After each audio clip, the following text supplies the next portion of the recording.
kagabi pa, ay simula kahapon pala kagabi, merong storm dito sa Winnipeg, no? So kagabi, starting 5 or 6 p.m., meron ng mga storm alerts, emergent alerts na lumabas. And then about 8 o'clock kagabi, nagsimula na yung tornado alerts. So, ano yun, hanggang mga around 10:30. Kasi nga, may tornado in other parts of the area, especially dito sa my area ko.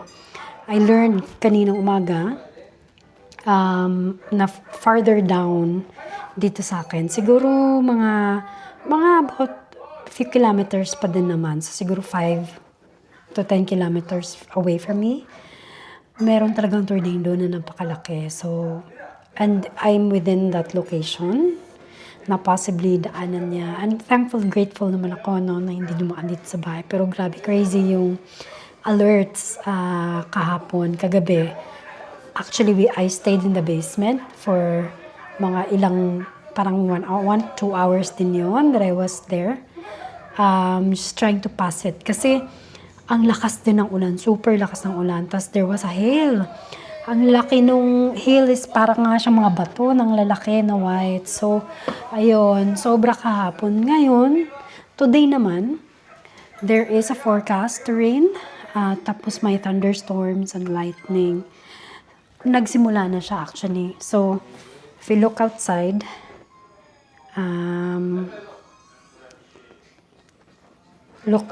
no? Ayan siya, na medyo dark ngayon because of the forecast. I think uulan ulit to mamaya-maya. Ayun, di ba? May lightning na. May lightning na siya. Kanina ang lakas ng thunderstorm actually. Nanonood ako ng sitcom yun.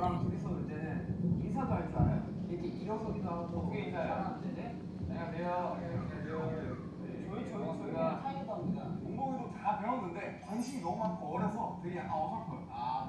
마지막 타코스 되게 이름 따라가 그냥 진심입니다. Hindi ko alam kung na-record yun. Yung thunder. It's still going on.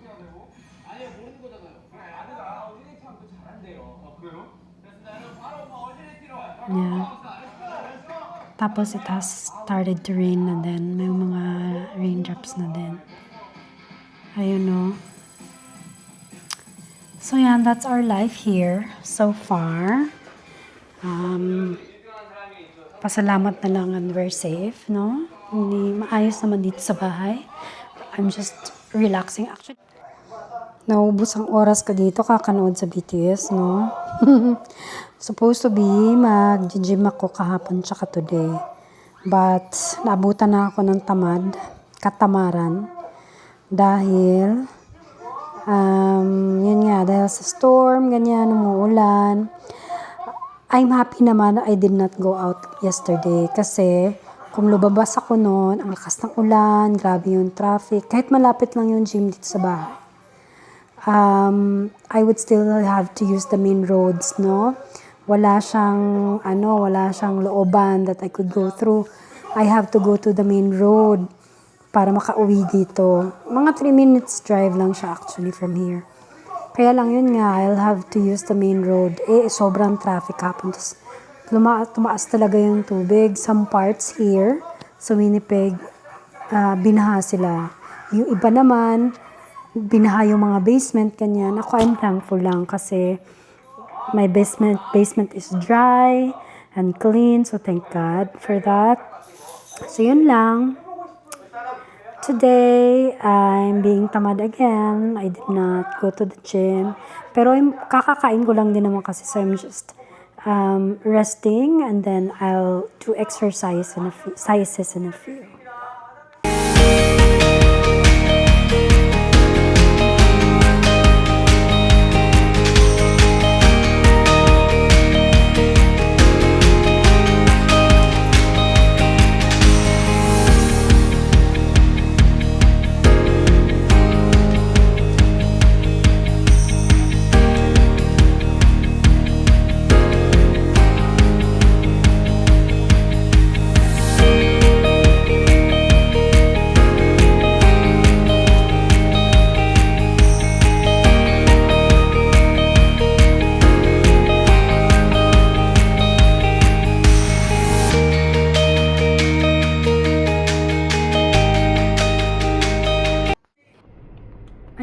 passenger ko.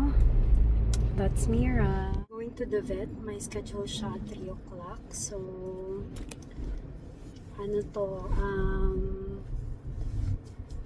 I've shown you a video naman of her lying down. I really don't know what's happening. I myself am worried about her. 'Cause she's still young. She's only 4 years old. Going 5 this September. Kaya sabi sa akin nung kakilala ko, she said it's still very young to be having to collapse and go through what I have observed with her. So, malalaman after today what will be happening, if she will be under medication or kung mag-go through pa ba ng tests for her. For now, just to check and to understand really what's happening, right? So, ayun, I am worried about her. I really don't know how to feel, what to feel. Kasi I'm under so much emotions, no? The past few nights. Because of course, I love this little baby girl, her here. Hopefully, may remedy to what, if it's medication, hopefully, malapatan. So yun lang. It's kind of traffic going there now because my construction, because of course now is officially summer season. And so ang dami nang namang construction, so it's a kind of traffic. So yun lang.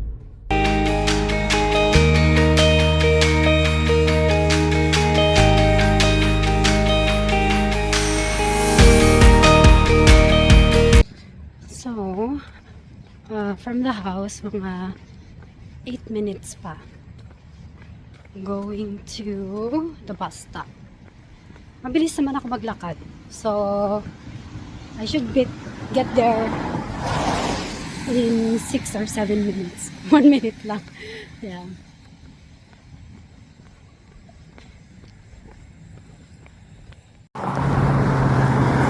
About 8 minutes din yung lakad from the house. So, hindi naman siya ganun kalayo. Hindi din siya ganun kalapit. It's enough for me to put in my steps. Kaya na yung bus oncoming na. Marami na ding nag-iintay.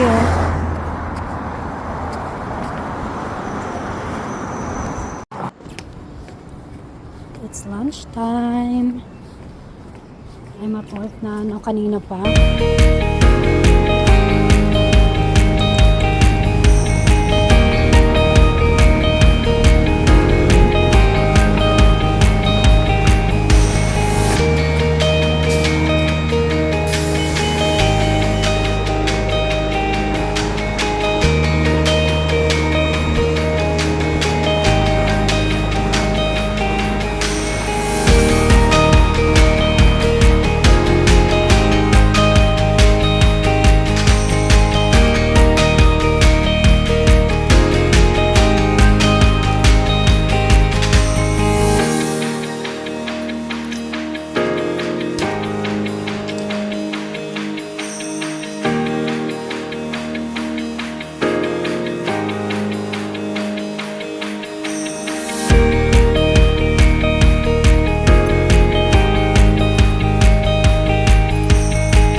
I'm ready now na mag-cut ng grass, no? Mag-mow ng lawn.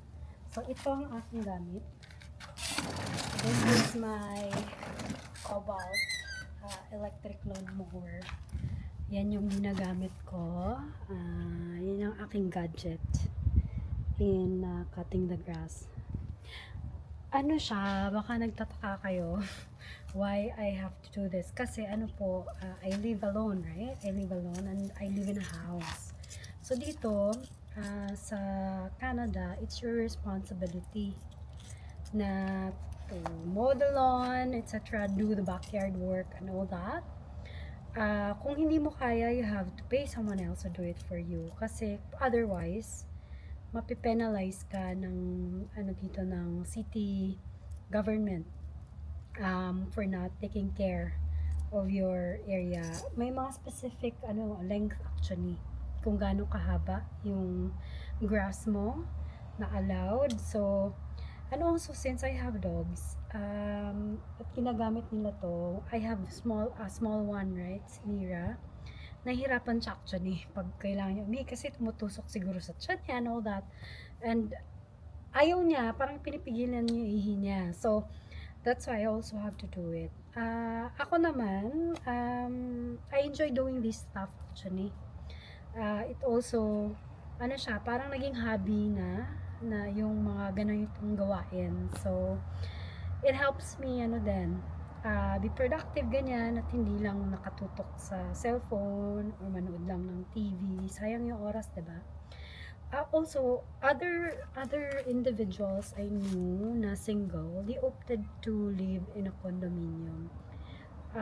Sa akin ngayon, hindi ko pa yun naiisip because I'm still able naman. Medyo nasa condo, parang feeling ko ang liit na ng space. I still wanted to stretch. I'm still able to do all these chores. So, at saka hindi naman siya taxing for me. I just have to schedule them properly. Of course, tamad din naman ako minsan. So, pero may mga araw talaga or there are times na gusto ko siyang gawin. It's part of my summer activity. So, enjoy ako actually. I even do my own renovations dito sa bahay. Marami na ako nagagawa. So one of these days, I'm gonna tour you kung ano yung mga nagawa ko na dito sa bahay as part of the, developing it and making it more functional for me in how I use this house. So, yan.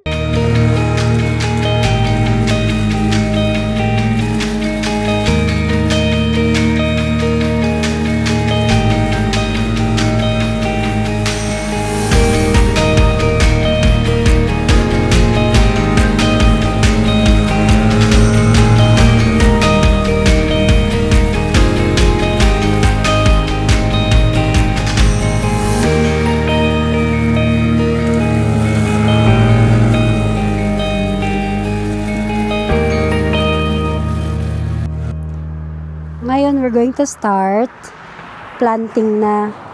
So, ang plan ko ay, nalagay ko na yung topping na soil, na bagong soil. And then, ang plan ko is just to alternate the colors. So, ito siya actually is very known siya for Canada Day, July 1. Kasi parang red and white. Yan yung colors ng flag ng Canada. So, yan. Kaya gusto ko din siyang incorporate into it. Kasi, I want it to be festive naman, di ba? So, 4 kinds tong plants na nabili ko. What I'm going to do is to alternate it. So, siguro ganyan yung pagkaka-arrange ko, no? Ayan. So, let's start. Paano ba ito tanggalin? Paano ito matatanggal?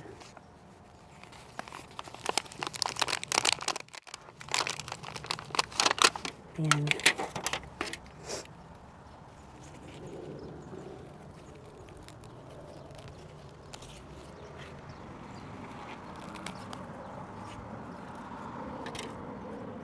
Since i-alternate ko naman to, tanggalin na muna natin lahat sa lagayan, no? Para ready na siya for replanting. Annual lang pala lahat to ha. That means, pagka malamig na, namamatay siyang pusa. Annual bloom lang tong mga plants na to. I think, sobra to dito. Pero, may pangalawang layer pa kasi to itong planter. Meron pa dito sa taas. Ayan hindi ko pa siya nalilinis. Pero, pa-L to, yung planter na to. So, yan. Yan yung, kung may sobra dito, sa front ilagay yung iba. But I think sobra to kasi kailangan din naman ng spacing Pero, i-arrange ko muna sila. I think, nagtatanggal talaga siya, no? Kasi siguro yung pagtubo nung niya, yung flowers niya. Huwag ka maputol, please. Ang ganda ka pa naman. Yung mga iba pala, nag-ano talaga sila, nagsiseedling sila, seeding. Seeding. From seeds, pinapatubo nila yung mga plants, no? Pero, habang tayo ay hindi naman tayo ganun ka-enthusiast, hindi ko yan gagawin. Mas easier din tong ganito. At least malaki na siya or parang ready for replanting na pag binili mo. And it's not too costly actually. For 6 pieces, isang ganito, 6 pieces ang nakalagay, diba? This is just $5. So, hindi talaga siya ganun it's not too pricey. So, hindi ka naman mamumulugi. Start na tayo ng pang-plant, no? Na-arrange ko na siya. So,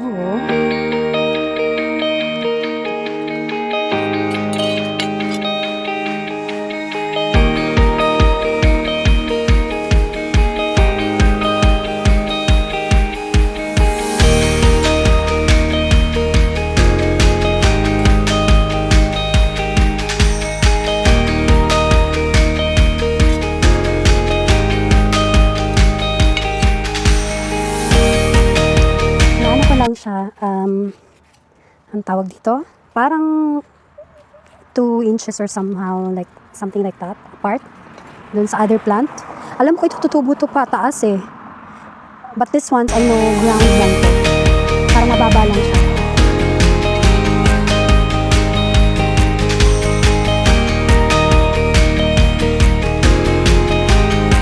Ayan. So, i-continue lang natin. Na-plant ko na sila. Ayan na, Look at that. So pretty, guys. So, ngayon naman, yung dito sa taas naman ang gagawin ko. I just have to prep the garden. I just have to prep itong bed na to. Tapos kukuha pa ako ng soil para top up. So, yun lang. Tapos na tayo mag-plant, no? Ayan na siya. Very pretty. So, ngayon, kailangan siyang diligan. Kasi since kakaplant lang natin, di ba? So, didiligan natin siya. Ay, masyado siyang malakas. Should it be mist? Yeah, mist lang. Kasi, dito dapat sa taas. Ganyan.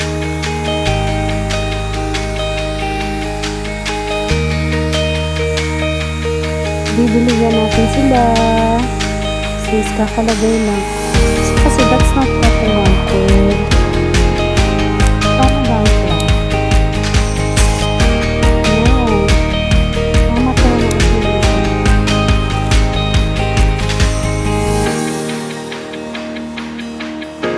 Ayan, kawawa. Masyado malakas yung water. So siguro hindi ko na siya sa flower itself na lang sa ground. Close to the ground. Para hindi siya matapak. Another hail. Look at that. It's such a strong rain.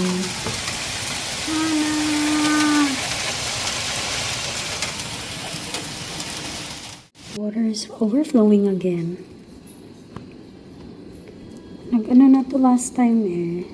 Bumaha. Although we're on a slope, so pababa yung water. So we're okay, kind of okay. In my area like this, my house. But look at that. Taas na ang tubig. This has been the most rainy summer so far. Dati naman, mga ulan-ulan, but not like this, like almost every week.